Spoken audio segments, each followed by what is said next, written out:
Hey everyone, welcome back to my channel.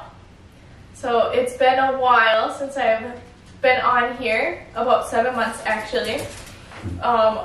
Life has been a whirlwind and you get busy, and I'm sure you guys understand. So I was not planning on having this piece be my first piece back on here, but my husband and I, we were driving this morning, actually, literally this morning, and my neighbor had this outside her house, and I was like, pull over. We pulled over, and I walked up, and I knocked on the door, and I was like, hey, is this free? She's like, yeah. We literally just, my husband carried it home because he's super strong. So this is, I think by what I looked up, it's a console table. When I see this table, it's really big. It's probably like 3 feet long, and it's probably it's up to almost my belly button, and I'm 5'2", so it's a big piece. When I look at this piece, I think of like a big mansion or like a really big house, and you walk in and it's like a front entry, like one of those like side front entries. It's a half circle. I think it's, like I said, it's called a console table.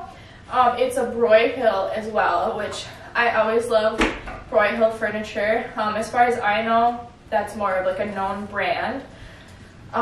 So what we're going to do with it, we think, is we're going to paint it like a dark color, and then we were thinking about doing a gold, what's that word?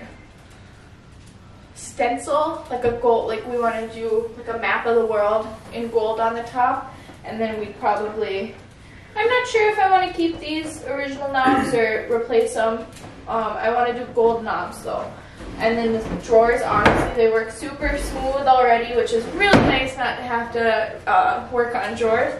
And then, I don't know if you can see, but underneath it's got a nice little shelf. So that's our plan is, we've got in the back corner, we're going to have to wood glue the, what's it called?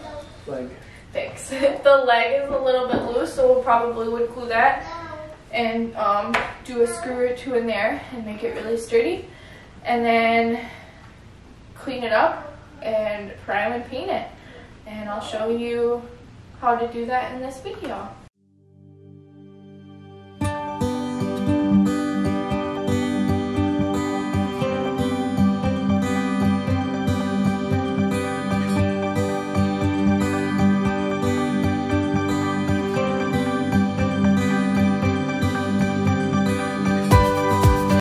Okay, so right here you are seeing me take my Phillips drill, and I am removing all of my hardware.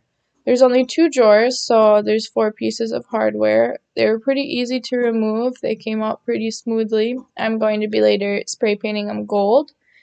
After, as you see in this next clip right here, I took a flathead small screwdriver and I just pried off the fake keyhole. I'm not sure if I'm going to be putting it back on, but I did not want it on my piece. So then I take the drawers out, and they were a little hard to get out. They have special like locking things, but I got them out eventually.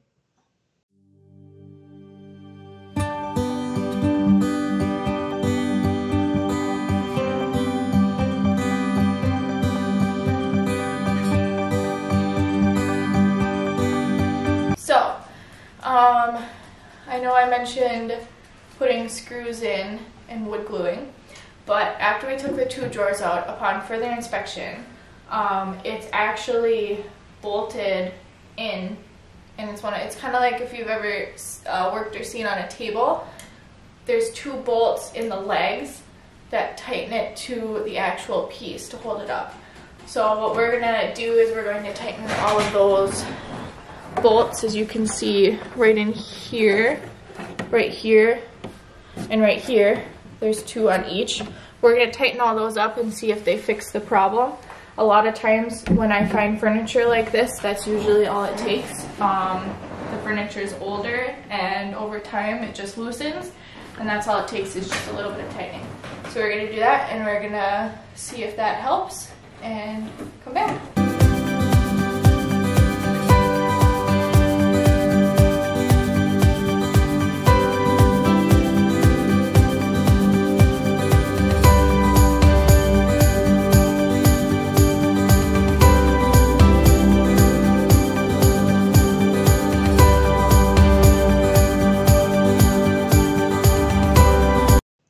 as you see here, the bottom of the piece itself was really tippy, we noticed, like wobbly. So we flipped it over and we saw that underneath the legs, some had these white pieces on there for support and some were missing.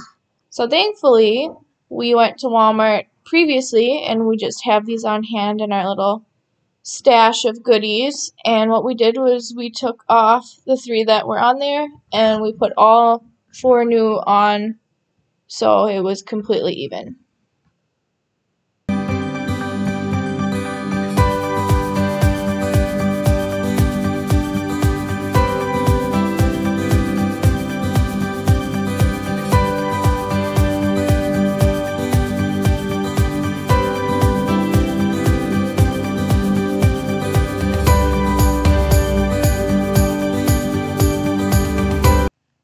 So what I did next was I took a wash rag and a bucket with hot soapy water. I just used Dawn dish soap because it's a really nice degreaser. And I wiped down the entire piece, top to bottom, right to left. I wiped down the outside of the drawers as well. I really made sure to get all of that dust and grime off because when you paint, you do not want to have it on your piece.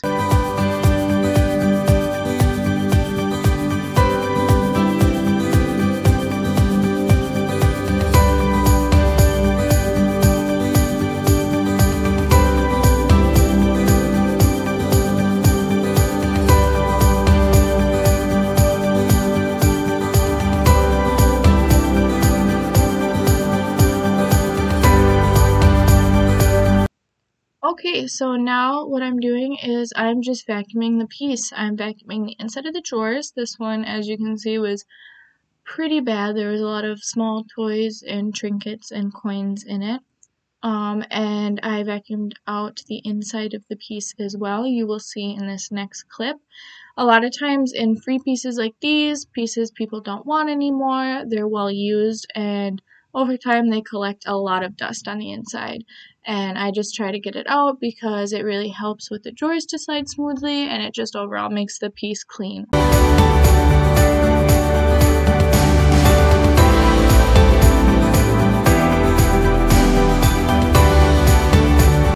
So next, I'm taking a 220 grit sandpaper and I'm just scuff sanding the entire piece. Before I paint pieces like these, I really like to scuff sand because it just helps the paint to stick. This piece, it's not a normal old wooden dresser, so it's a lot smoother, and when you scuff sand, the paint sticks way better, the primer sticks way better, and you just get a nice smoother coat overall.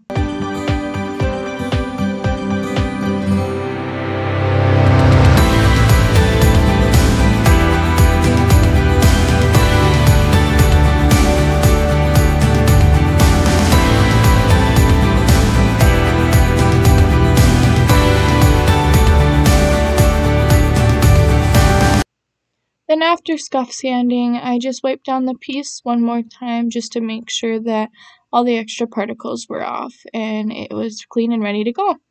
And then next I took my primer. I use Bin Shellac primer, as you can see here. I just personally like this primer the most because it is shellac based, and anytime there's a possible bleed through, it is really sure that it stops it. It won't happen. And I really like that because as a furniture refurbisher, bleed through is your worst enemy.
after the primer dried, I used this Waverly chalk paint in the color Merlot with my new zebra round brush. And I just painted it. This is the first coat. After the first coat was dry, I lightly sanded with a 220 grit sandpaper just to make sure the bumps and grooves were out and it was smooth. Then I repeated the process until the coverage was full. Usually chalk paint takes 2 to 3 coats. This chalk paint was from Walmart and it took about 6. I am not going to be using it again. I do not recommend this chalk paint. It was extra time consuming and it was very frustrating to use, especially in a dark color like this. I was not expecting to have to use as many coats as I did. So then after that, I took the original knobs I got with the piece, as you see in this clip, and I used some antique buff and rub. It's buff and rub in the color, I think, antique gold. It's my favorite thing to use. You wipe it on and it dries very quickly, and it just creates a beautiful gold finish over hardware, or if you want to create an accent color on some pieces and make them look more antique, it's the perfect thing to use, and it's my favorite thing to use. I got it from Michael's, just the local craft store. Now after that, I used Minwax finishing wax, and I put it over the entire piece. I didn't want to use a poly on it just because of the type of chalky feel this certain paint had, so I just wax coated over it, and that worked out perfect. And here's the final piece. I personally love the way it turned out with the color. I definitely want to get more bold with my colors in 2022. I love the table in general. I love the look of it. I love that it's a Broyhill. I love the gold knobs on the wine Merlot color. It definitely was worth the time it took to finish this piece. I have it listed for $300 right now. The original table you can actually get for about $420 to $500. So I personally listed it lower just so it sells quicker, and I hope it sells quick. It's one of my favorite pieces I've done so far. So thanks for watching my video. Leave a comment down below on what you think of the piece, or you can comment what piece you want to see from me next or what color. Make sure to like this video and hit the subscribe button to my channel if you want to see further furniture flips that I will do in 2022. Thank you for watching.